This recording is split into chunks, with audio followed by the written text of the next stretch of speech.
que brille en todo lugar, no la puedes esconder, no la puedes callar.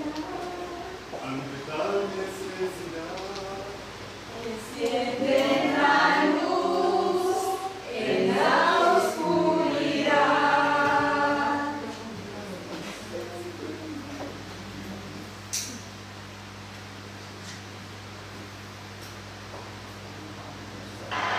Enciende una luz,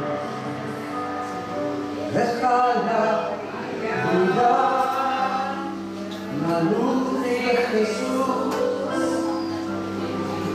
brilla en todo lugar, no la puedes esconder, no te puedes callar ante tal necesidad.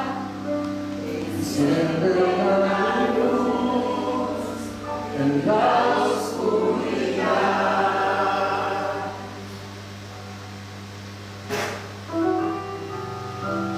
En el mundo hay más del 40% de la población total que no han escuchado el nombre de Jesús.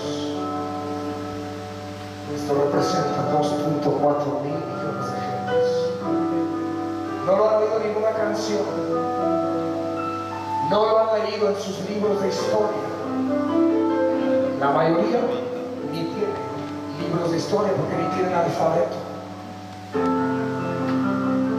Una gran parte de ellos son las etnias que viven aislados de la sociedad, en las montañas y en los desiertos del mundo, marginados y olvidados por los demás.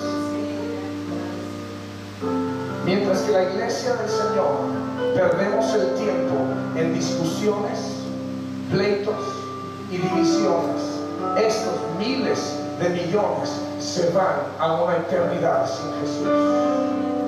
¿Qué vamos a hacer? Tú y yo seremos la generación que lleve el mensaje de esperanza.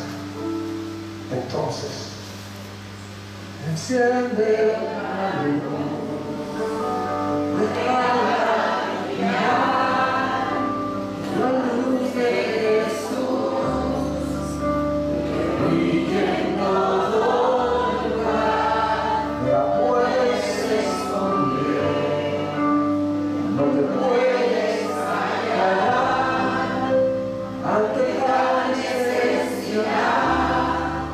Enciende una luz en la oscuridad.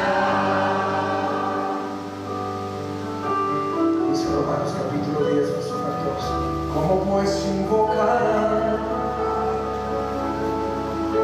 a aquel en el cual no han creído? ¿Y cómo